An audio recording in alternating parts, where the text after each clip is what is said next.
So, hey, what's up everyone? This is your Queen Pinsaliste and yeah, time check guys, it's 12:25 in the afternoon dito sa Dubai and meron akong appointment ngayon sa clinic for my dental kasi meron akong operation na gagawin sa ngipin ko. And of course, dun natin yan papagawa sa Queen's Medical Center. Siyempre, kapag mga ganun na talagang operation na. Guys, medyo naputol yung sinasabi ko kasi nahiya ako. Nag-open na yung elevator and may tao na. So, I was saying kanina na pag mga ganong operation, kailangan talaga yung trusted na dental clinic yung pupuntahan mo. And not because pinopromote ko yung clinic na yon, but because talagang magaan talaga yung kamay nila. And yun, sobrang init talaga dito sa UAE guys, as in siguro tanghaling tapat lang naman ngayon, kaya siguro mga 44 to 45 tong init na to. But buti na lang gusto ko tong ganito. Gusto ko yung naaarawan ako kasi hindi ako naaarawan pag sa loob ng bahay. Malamang. So, yun, samahan nyo ako. Isasama ko kayo papunta doon. And, yun lang. Hingal na hingal ako kasi grabe. Nag-gain ako eh. Malaki yung damit ko ngayon kasi gusto ko comfy. Mamaya ibubutones ko yan. Gusto ko kasi comfy para, alam nyo na, hindi ko alam mangyayari sa akin. And I just bring my small bag. Na nagugustuhan ko na siya ngayon. And what else pa ba? Basta wag niyo kalimutan mag-sunscreen guys. Yan lang yung isa sa pinaka gusto kong sasabihin talaga sa inyong lahat. Sa sobrang init ng panahon, mapamay araw man o wala, wag niyo kalimutang mag-sunscreen. So, andyan na yung taxi. Sasakay na ako. Nasaan na siya? Ayan na siya. Ayan. Sakay na tayo. How to open? Automatic.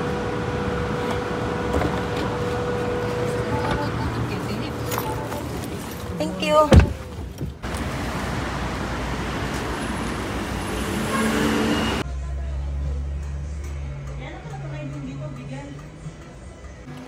So guys, nandito na ako sa Queen's Medical Center.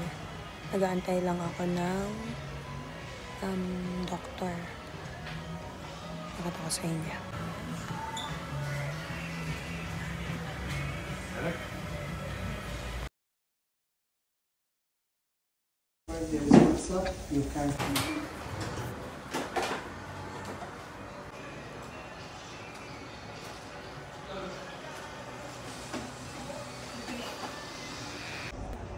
So, yun guys, kakalabas ko lang ng clinic and successful naman yung operation. Ilang taon din akong natakot pero okay siya. May bulak lang yung bibig ko tapos medyo nampa yung labi ko. So, bibilhin ko lang tong gamot na to. Samahan niyo ako.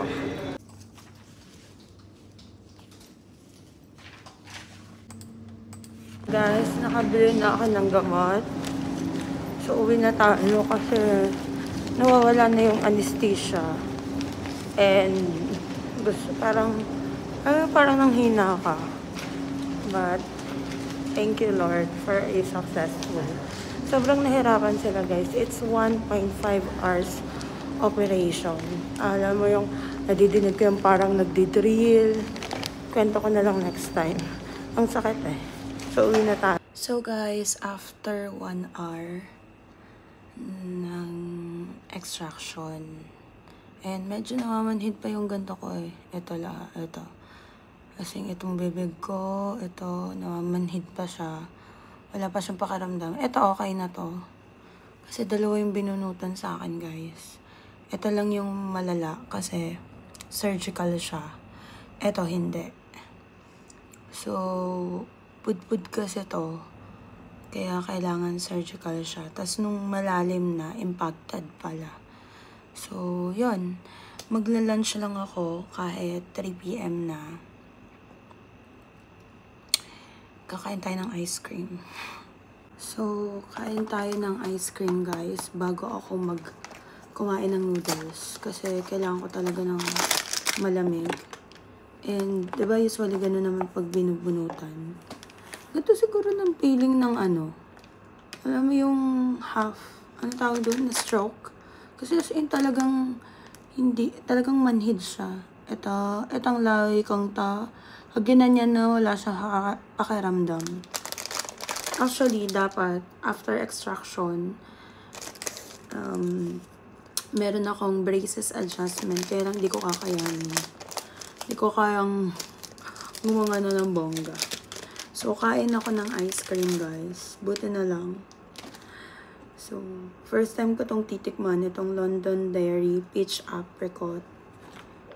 Nakapag-vlog ka pa din kahit ganito ka na.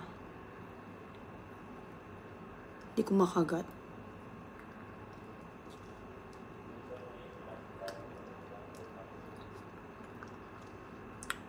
Sipsipin na lang natin.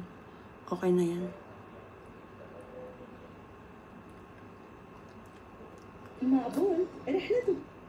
So, mamaya na ulit, guys. Kainin ko lang to. Alam nyo, hindi ako makapag-vlog ng maayos dun sa Queen's Medical kasi nahiya ako, madaming tao. Pangalawa, nung nasa loob na, alam naman nila na vlogger ako, pero nahiya ako sa doktor na parang i-video yung surgical operation nung molar ko. Na parang kahit ilalagay ko lang sana yung camera ko, kaya lang nahiya akong magsabi. Though they are expecting that dahil vlogger ako. Pero, hindi ko nagawa. Ewan ko ba? Napaka-mahihain ko. Pag wala akong kasama, ganun. Pag walang nagbibideo sa akin, tapos maraming tao, hindi ko na siya carry. Anyway, kainin ko lang to, then mag-lunch tayo, then uminom tayo ng gamot. So guys, ayan, kakain na tayo. Nissan Cup Noodles Seafood Flavor. Ito yung kakainin ko for lunch. Pero makainom na ako ng gamot. So, ito yung mga medicine ko, guys. This one is antibiotic. Amoxicillin and clavulinate potassium. So, kailangan ko ito inumin in 6 days, 2 times a day. And then, this one is the propine, pang ano ng pain, kapag nag-pain talaga siya. Kasi talaga naman, para hindi mag-inflammation and hindi ako lagnatin. Kasi talagang malala itong isang to. Talagang as in, bonggang-bongga. Yung extraction na ginawa sa kanya. Tinahi talaga to. And nararamdaman ko kapag yung tang ko ay napupunta dito, nararamdaman ko yung mga sinbulit na pagkakatahi sa akin. So, dito ko natatapusin tong vlog na to, guys. Thank you so much for watching. Hindi na ako masyado makapagsalita kasi parang gusto ko matulog. Hinang-hina ako. Ganun yung feeling. Pero okay lang ako. As in, okay ako. Yung feeling lang siguro dahil sa init ng biyahe din pauwi dito. But everything is okay. Everything is alright. Tingnan nyo naman, nakakapag-vlog pa ako, nakapagsalita pa ako. And kapag meron kayo talagang kailangan na ipatanggal sa ngipin nyo, ipatanggal nyo na kaysa lumala pa siya at mag-suffer pa kayo ng matagal. Huwag kayong matakot sa mga dentist dahil trabaho talaga nila yun at gagawin nila yung trabaho nila. Make it sure lang na talagang yung clinic, dental clinic na pupuntahan nyo is talagang okay. Diba? Talagang okay yung doktor and dapat magaan yung kamay ng dentist kasi pag mabigat talaga wala. Pero all in all, thank you to Queen's Medical Center, also to Amir and dun sa assistant niya. And lahat ng staff doon, guys, sobrang babait talaga nila.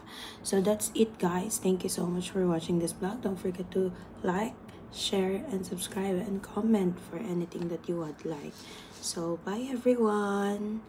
And alam niyo ba guys, nakasave ako ng almost 2,000 dirhams for this surgical operation ng aking molar and everything. So that's it. Bye-bye.